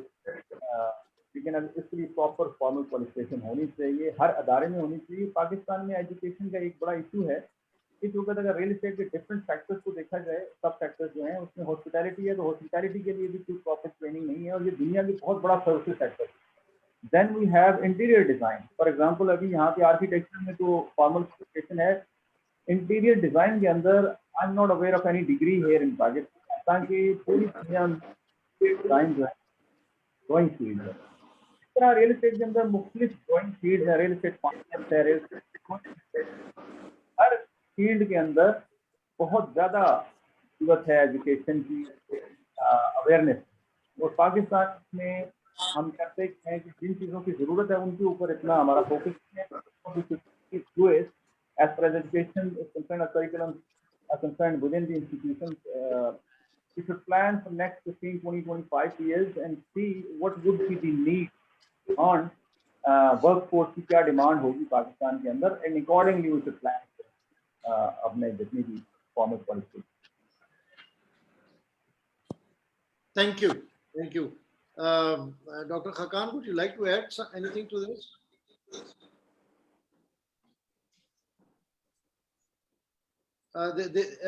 Dr. Khakan, can you? We were discussing two things. One was that how we are losing prime agricultural land to urbanization, and would you like to say anything about this? देखें, ये जो दोनों sectors हैं ना, इनमें दोनों में productivity and efficiency, अगर आपने हाउसिंग बनानी है तो उसको भी एफिशिएंट करें। एफिशिएंट करेंगे तो एक या 10 एक कनाल या 10 मरले को अगर आप 4 फ्लोर्स पे कर दें, you have to go high rise. ठीक कह रहे हैं शफीक साहब, depending on the area, obviously उसकी एफिशिएंसी बढ़ जाएगी, आपको बिजली की तार की दूर तक नहीं खींचनी पड़ेगी। सो अगर ये प्रॉपरली हम प्लान कर लेंगे तो ये जो हमारी नीड आने वाले 10-15 साल में ये इतनी बड़ी नहीं है हाउसिंग की, नीड ना किया जा सके। एक तो ये बात है। दूसरी तरफ एग्रीकल्चर को भी, और ये हम आपके साथ सेमिनार भी कर चुके हैं, इसमें भी प्रोडक्टिविटी को बढ़ाने की जरूरत है, बिकॉज एरिया तो श्रिंक करता जाएगा। सबसे ज्यादा जरूरत है आज, आई थिंक एक डॉन ने शायद ज़ियाउद्दीन साहब ने बड़ा अच्छा लिखा है, वो ये है कि इन दी एंड ये सारी तालीम जो है ये भी देने की जरूरत है कि आपकी पॉपुलेशन जो है वो 2-2.5% पे ग्रो कर रही है, इसको भी आपको किसी न किसी सूरत में कम करना पड़ेगा। जी, ये बिल्कुल माय 2 pence ऑन दिस जो आपने पॉपुलेशन पे कहा, it's a sad affair that I think at the national level and the provincial level there is no adequate emphasis on population control, population planning.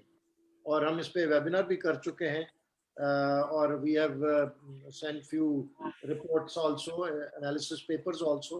But population grow कर रही है तो you know that much pressure on every sector, on food, in food sector, housing sector, agri sector, her sector पे ज्यादा pressure आता है, इस पे कोई फोकस ही नहीं करता।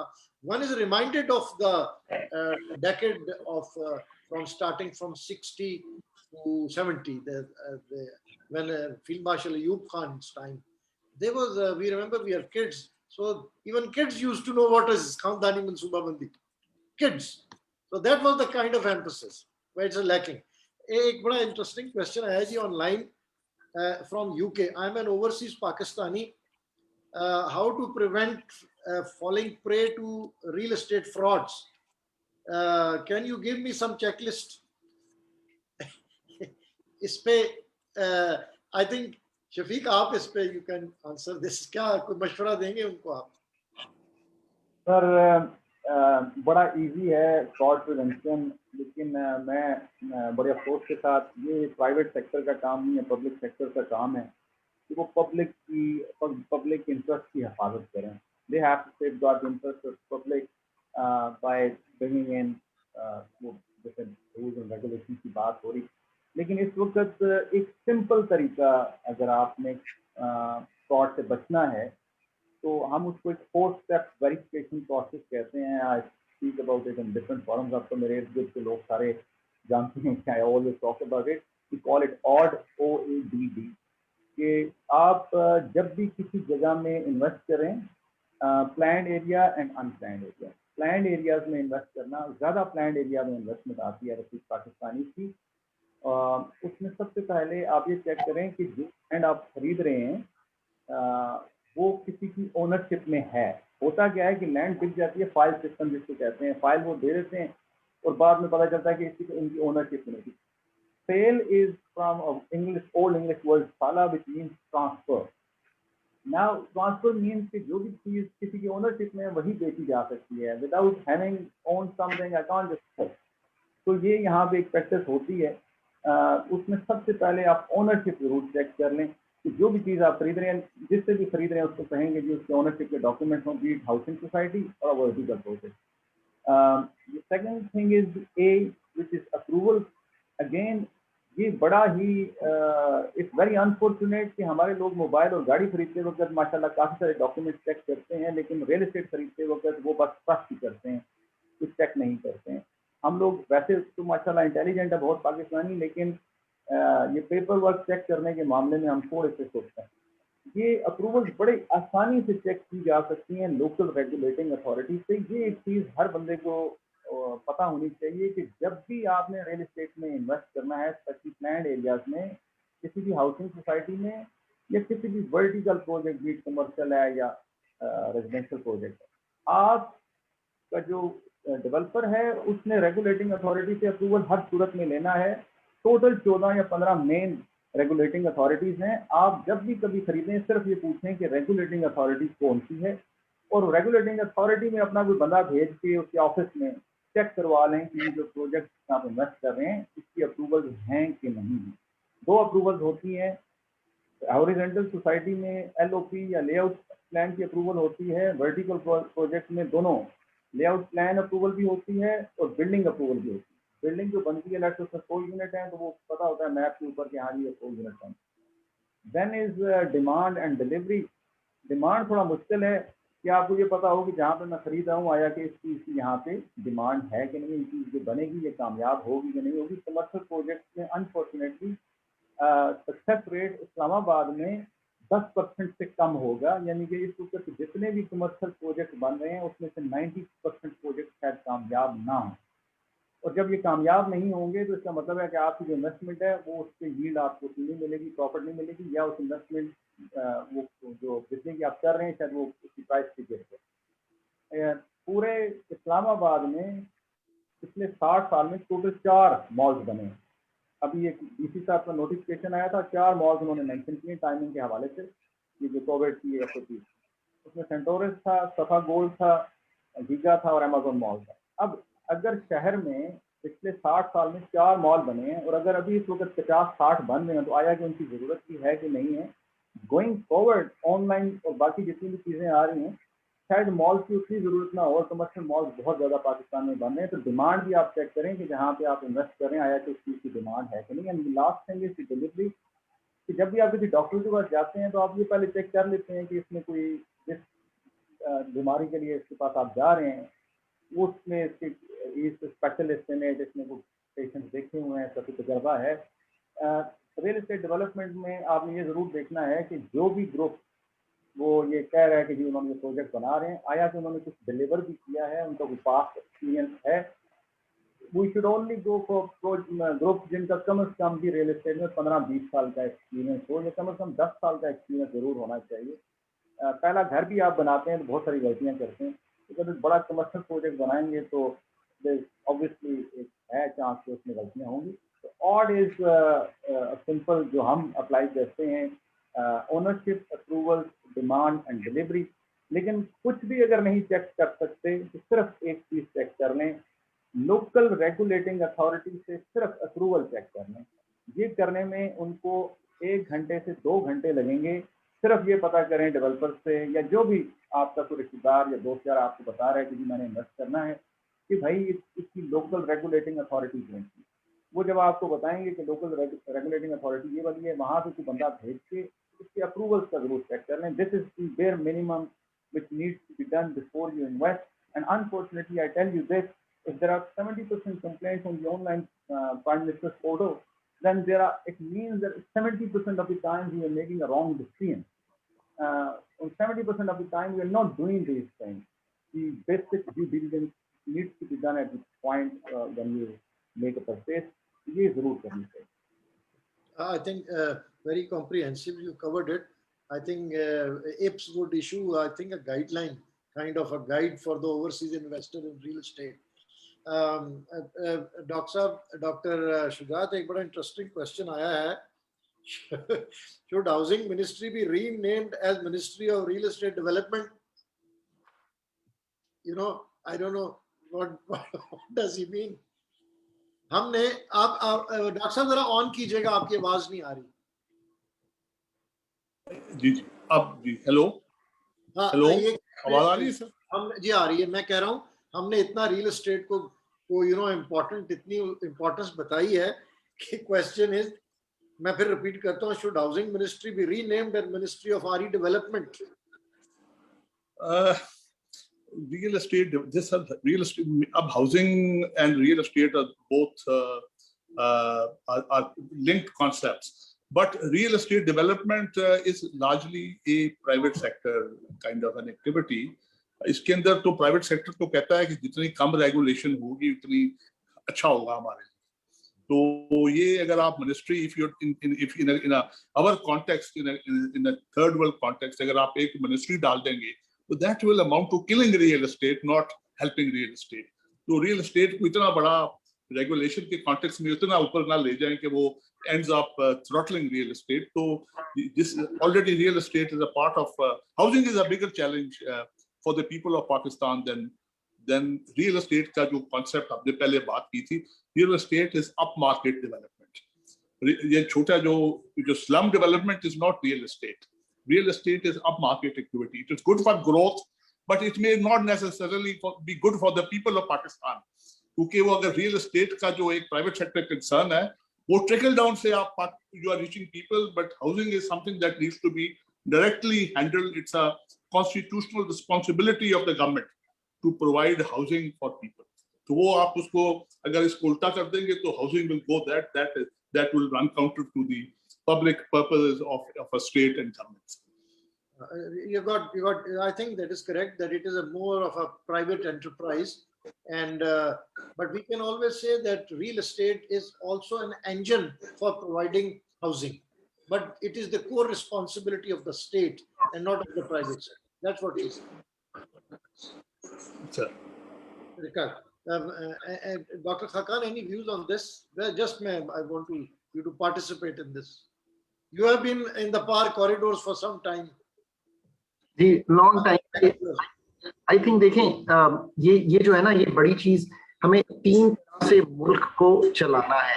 एक ये है कि पॉलिसी बनानी है, वो सरकार ने बनानी है, यानी कि कोर गवर्नमेंट के जो एरियाज हैं, चाहे वो प्रोविंशियल हो चाहे वो फेडरल हो, हमें इसको इस तरह समझना चाहिए. फिर बहुत अच्छा कॉन्सेप्ट शफीक साहब ने, वो है रेगुलेटरी कॉन्सेप्ट. रेगुलेशन को अलहदा करें सरकार से और उसको रेगुलेटरी कॉन्सेप्ट बनाएं ताकि उसमें प्रोफेशनल्स जो कि काम करते रहे हो, जिनके पास तालीम हो, वो रेगुलेट कर सकें सेक्टर्स को, ताकि लंदन में बैठे हुए लोगों को डिफिकल्टी ना आए. और तीसरा काम है ऑपरेशंस और चीजों को चलाने का, वो काम है policy leaders in the private sector का. ये तीन काम जो हैं हम पिछले 10 साल से ठीक करने की कोशिश कर रहे हैं, क्योंकि हमें बाहर के अदारों ने ये बताया कि दुनिया इस तरह चलती है. दुनिया तो चलती है, बट ना हम रेगुलेट प्रॉपरली कर पाए हैं और ना ही जो मिनिस्ट्रीज हैं वो सिर्फ पॉलिसी फंक्शन में अगर चली जाएं तो वो ठीक हो जाएं, ताकि एक ही फंक्शन करें और ऑपरेशंस प्राइवेट सेक्टर पे छोड़ दें. अच्छा, थैंक यू. एक क्वेश्चन है, real estate sector has seen ups and downs in past. Prices soar, there is a boom, and then prices crash. How do you look at this? Shafiq, would you like to answer this? Sir ये पिछले सवाल से भी मैं थोड़ा सा कर दूं कि वर्ल्ड में वैसे प्रैक्टिस ये है कि तकरीबन 5% पब्लिक सेक्टर से और बाकी प्राइवेट सेक्टर से रियल एस्टेट की डेवलपमेंट होती है. जो लेजिस्लेचर का काम है, गवर्नमेंट का काम है, वो ये है कि वो एक पॉलिसी और डायरेक्शन दे. प्राइवेट सेक्टर को चलाना पब्लिक सेक्टर का काम है. उसमें ये है कि अगर ये पूरे पाकिस्तान को अच्छे तरीके से इसकी प्लानिंग करें और उसके बाद फिर पॉलिसी गाइडलाइंस और अच्छी रेगुलेशन लेकर आएँ, तो प्राइवेट सेक्टर में माशाल्लाह बड़ा दम है।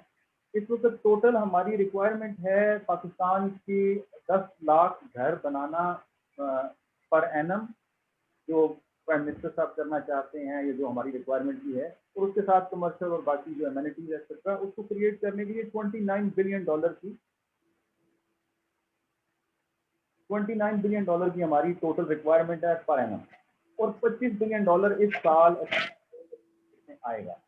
तो पैसा भी आ रहा है, ह्यूमन रिसोर्स भी है, बाकी का इंफ्रास्ट्रक्चर भी है, लैंड भी बहुत सारी है हमारे पास। ये भी एक मिथ है कि जी हमारे पास शायद वो एरिया नहीं है। टोटल 1%, 1.5% चाहिए 20 साल में प्लानिंग के थ्रू उसमें हाउसिंग यूनिट क्रिएट करने के लिए। सिर्फ यह है कि अच्छी पॉलिसीज और रेगुलेशन अगर पब्लिक सेक्टर ले आता है, उससे ये काम बड़ा अच्छा प्राइवेट सेक्टर कर सकता है। अच्छा, ये तो हो गया सर दूसरा वाला question. As per as the boom and bust, ये तो रियल एस्टेट की market is like any other market which goes in cycles. As per as Pakistan is concern, तो यहाँ पे दो तरह की मार्केट्स हैं। एक है जो नॉर्मल ग्रोथ होती है, ये वो है जहाँ पे, और एक है जो स्पेकुलेटिव है। स्पेकुलेटिव वो है अनबिल्ड। जो बिल्ट अप एरिया हैं उसके अंदर कोई प्रॉपर्टी का एक इन्फ्लेशन है, तकरीबन आप समझे 5 से 10% के बीच में चलता है, और ये वर्ल्ड ओवर भी, लंदन में भी फॉर एग्जांपल अराउंड 7% जो है वो अप्रिसिएशन है।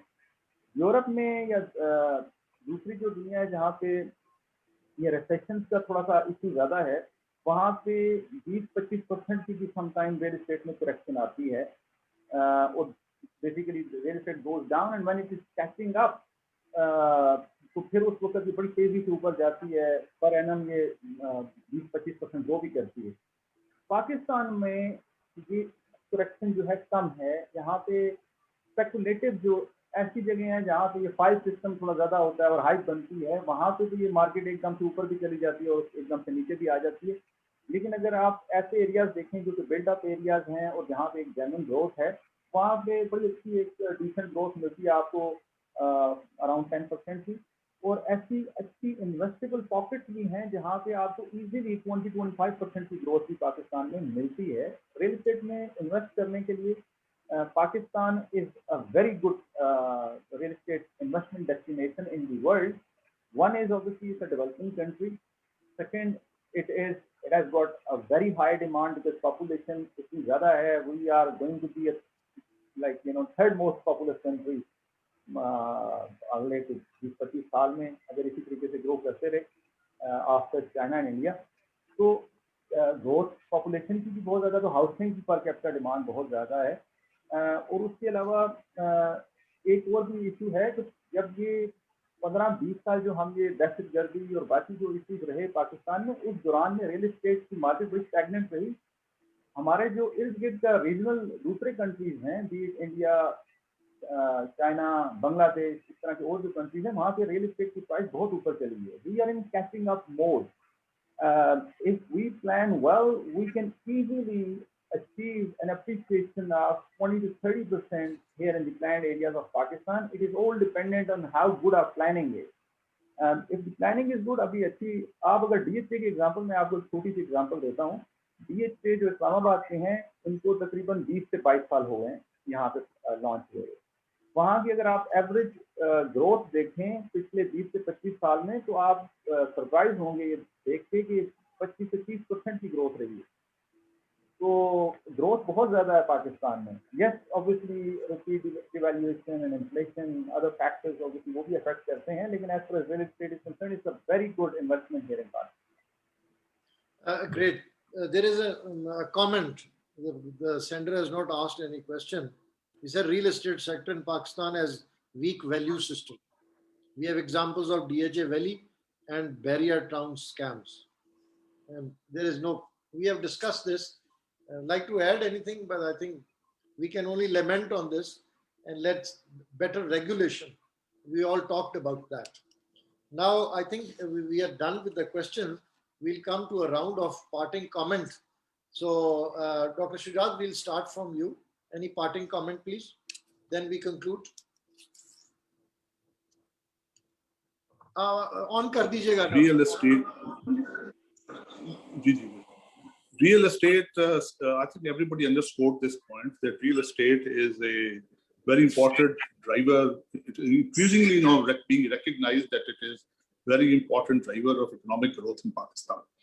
And this sector needs a lot of facilitation in terms of a friendly, transparent regulatory framework that is to be provided by the state. वो state का काम है regulatory और facilitation का भी एक वो भी is part of, especially when you are in the real estate sector, you cannot imagine development without foreign participation. मैंने आपको 2005 और ये दुबई का phenomenon की बात की थी. The foreign monies have played a very important role in the real estate development of in Pakistan. तो फ्यूचर में भी ये जो दुनिया के बड़े शहर हैं वो जो बड़ी डेवलपमेंट्स होती हैं वो ग्लोबल कैपिटल से ही होती हैं. तो उसके हवाले से हमें मैक्रो इकोनॉमिक्स के लेवल पे फैसिलिटेशन का मोड भी चाहिए, so that this kind of investment will come into Pakistan and drive not only simple growth but high quality growth in the real estate sector, जहाँ पे you are meeting global standards and you are in terms of ideas, you're trying to implement global ideas in the real estate sector of Pakistan. This is my take on it. This is my final facilitation. Thank you. Dr. Khakan, your parting comment, please. जन साहब, एक तो ये है कि ये बहुत जरूरी है कि हम डिबेट करें कि हम अपनी सिटीज को आज से 10 से 15 या 20 साल में कैसा देखना चाहते हैं. हमें ये एक ब्रॉड लेवल पे ये एग्री करना चाहिए कि हम ये देखना चाहते हैं कि इसमें इक्वल राइट्स हों पेडेस्ट्रियंस के, वॉकिंग के, बच्चों के, खवातीन के. 50% पाकिस्तान की पॉपुलेशन जो है वो खवातीन की है.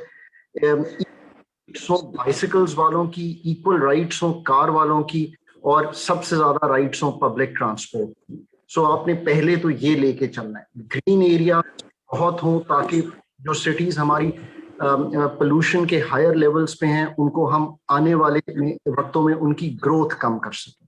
तो एट अ मैक्रो लेवल आपने सोच अपनी लेके चलनी. बिसाइड्स दिस, जस्ट अगेन मैं कहता रहता हूँ कि जोनिंग से बाहर निकल के हमने कलेक्टिवली कैसे सोचना है कि हम इसको कैसे लेके जा सकें. Going up is probably the right way because that is the efficient way. इसलिए कि ये सिर्फ एक दुनिया कर रही है, but that is the efficient way of doing it.